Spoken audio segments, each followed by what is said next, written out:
গল্পের শুরুটা ২১ বছর আগের। স্ত্রী কন্যাকে ফেলে রেখে বিনা কারণে বিনা দোষে চলে এসেছিলেন পাষণ্ড বাবা।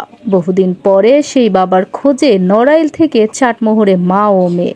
দর্শক, এ এক অন্যরকম বাবা মেয়ে এবং স্ত্রীর গল্প। এই যে সেই ছবিটা, এটা তোমার বাবার ছবি? হ্যাঁ। যার সন্ধানে তোমরা নড়াইল থেকে পাবনায় এসেছো? হ্যাঁ। উনি কি সে? হ্যাঁ। আচ্ছা, নড়াইলে উনার নাম কি ছিল? নূর ইসলাম। আর এখানে কি নাম? এখানে নুরু মুন্সি। নুরু মুন্সি। নুর নামটা ঠিকই আছে, শুধুমাত্র ইসলাম আর মুন্সিটা চেঞ্জ করা হয়েছে। তুমি এতদিন পরে এখানে এসে কি চাচ্ছ? আমি শুধু আমার বাবারে দেখতে চাচ্ছি, আর আমি এই যার সন্তান হিসেবে আর কারোর গালি শুনতে চাই না। মানে আমার তো একটা পরিচয় আছে, এই পরিচয়টা চাই।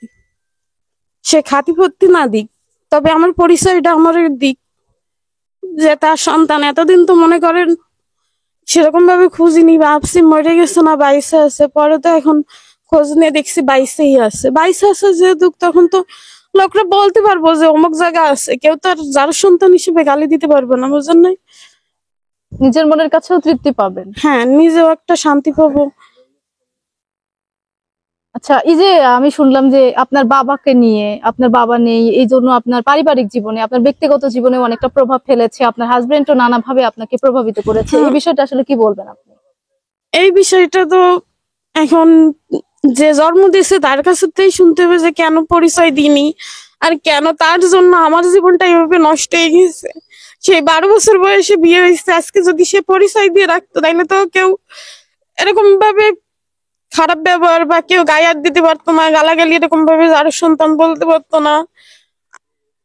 এমনকি আশপাশের একটা মানুষ অন্যায় করলো, তারা যদি আমি কইছি, কয় কি কথা কবি কেন, তোর বাপ নাই, তুই কেন কথা বলবি? যা বলবো মারবে, কাটবে, কাটে ফেলালো, সেই কথাগুলো শুনতে হবে। সমাজে যেমন অবৈধ সন্তানগুলো বড় হয় এবং নানাভাবে সমাজের তিরস্কার শুনে শুনেই বেড়ে ওঠে, ঠিক সেইভাবেই মনে হয় আপনারা জীবনযাপন করছেন। হ্যাঁ, সেইভাবে অবশ্য আমাদেরও এখানে জীবনযাপন করিনি, কিন্তু সেইভাবে জীবনযাপন করছি বিয়ের পরে শ্বশুর বাড়িতে। কারণ ওইখানকার মানুষ তো আমার আব্বুরে দেখছে, আমার নানি বাড়ির ওইখানকার মানুষ। ওইখানে 10 বছর থাকছে, 10-12 বছর আমার নানি বাড়ির ওইখানে ব্যবসা করেছে, কাঁচামালের ব্যবসা করতো। ওইখানকার সবাই চেনে, চলে গেছে এইটুক জানে সবাই। কিন্তু সবার সাথে ভালো ব্যবহার করতো, সবাই ওনার কথা ভালো বলছে। কিন্তু শ্বশুর বাড়ির লোকজনের কাছে থেকে, মানে ওই এলাকার সবাই কাছ থেকে লাঞ্ছিত হয়েছি। তাহলে আপনি কি এখন পৌঁছাইছেন সে বাড়িতে? হ্যাঁ, পৌঁছলাম তো। কার বাড়ি এটা বলেন? নূর ইসলাম মোল্লার বাড়ি। যার বাড়ির খোঁজে আপনি শুধু নড়াইল থেকে এসেছেন? হ্যাঁ, যার বাড়ির খোঁজে আসছি, তার বাড়ি এই মাত্র এসে বসলাম।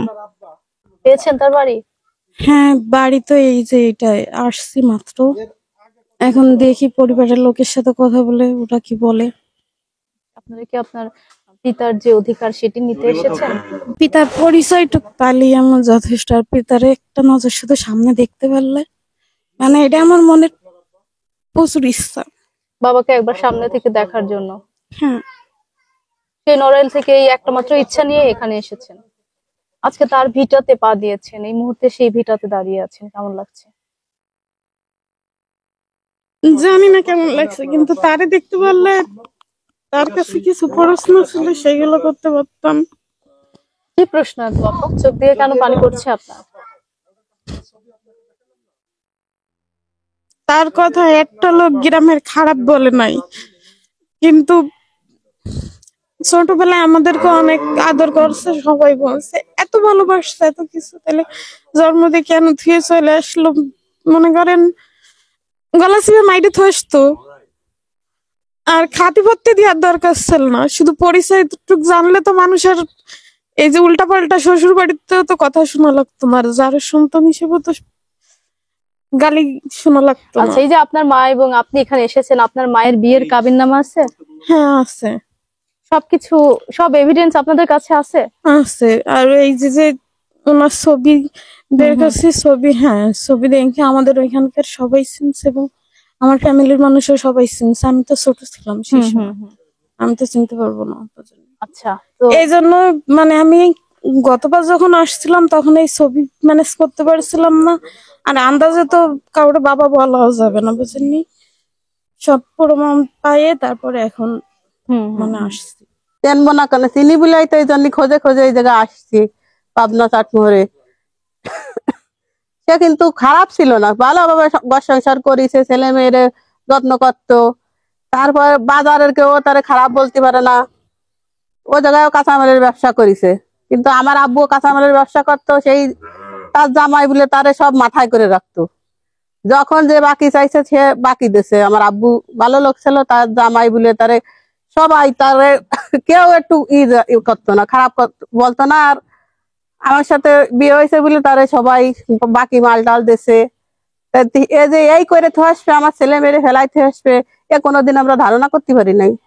আমার জানা মতো উনি অনেক ভালো মানুষ, কারণ সবার সাথে ভালো ব্যবহার করে চলে। মোটামুটি বাজারে ব্যবসা ট্যাবসা করে, কাঁচামালের ব্যবসায় করে। হঠাৎ করে কোনো এক সময় দেখা গেল কি কোথাও মানে বাড়িতে নেই। তার মনে হয় 8-10 বছর তো হবে এরকম। হ্যাঁ, খোঁজ ছিল না, পরে কোথায় থেকে আবার বের হয়েছে। ঠিক আছে, এই তো বের হয়ে আবার সংসার করতেছে, চলাফেরা করতেছে, এটুকুনি। ওনার খারাপ রিপোর্ট আমরা দেখি নাই। শুক্তগা গ্রামে এসে থাকতো, তারা ওই জায়গার একজন আবার আর মারে ধর্মভাব করেছিল। তা কাছে কি যে মা ভালো ছেলে ওই জায়গায় থাকবে, তা বুন্ডিরে বিয়ে দেও। সেই ফিলি বিয়ে শাদী হয়েছে। তারপরে তো ভালোভাবে থাকিছে, ব্যবসা বাণিজ্য করিছে। খুলনায় একবার মাল আনতে এসে 3 দিন বাড়ি যায়নি। আমরা চিন্তায় আছি, জানলা কি আলো, কেউ মারি টারি ফেললো নাকি। হঠাৎ করে আবার আইছে। আসার পরে অনেকগুলো তরকারি মানে কাঁঠাল সবকিছু আইনে আমার বাপের বাড়ি উঠেছে। আমরা বাপের বাড়ি থাকতো, আমার বাপের বাড়ি থাকতো। তারপরে বাড়ি অন্য জায়গা করেছিল। করার পরে সে জায়গা পাগলের কিছুদিন পরে পাগলের ব্যাজ ধরলো। ব্যাজ ধরে টরে ভালো হয়ে কফি টলার করে নিয়ে আসলো খুলনায়। খুলনায় আনার পরে বিক্রি টিক্রি করে আর খোঁজ নাই তার। তা 20 বছর হয়ে গেছে। তখন আমার মেয়েরা ছোট, খুঁজতে পারি নাই। এখন মেয়ে সবার কাছে লাঞ্ছনা খায় যে ও বাপের পরিচয় নাই, কিছু নেই। ওই শ্বশুর বাড়িতে ওই যে লাঞ্ছিত হয়ে চলে আইছে। এখন মেয়ে খোঁজে খোঁজে আইসে 1 তারিখ খুঁজে গেছে। পরে আমারে বলতেছে মা তুমি চলো। তা খোঁজ যখন পাইছি, তুমি যাই চলো, আমিও তোমার সাথে যাচ্ছি। সেই হুলি খোঁজ করতে আইসি পাবনা চাটমোহর। 48-50 বছর হয়ে গেল আমার এই চাকরি বয়স। প্রথম যখন আমি চাকরি ঢুকি, তারপরে পরেই তাকে আমার চোখে পড়ে নাই। কতদিন আনুমানিক এইটা আমি ভালো করে বলতে পারতেছি না।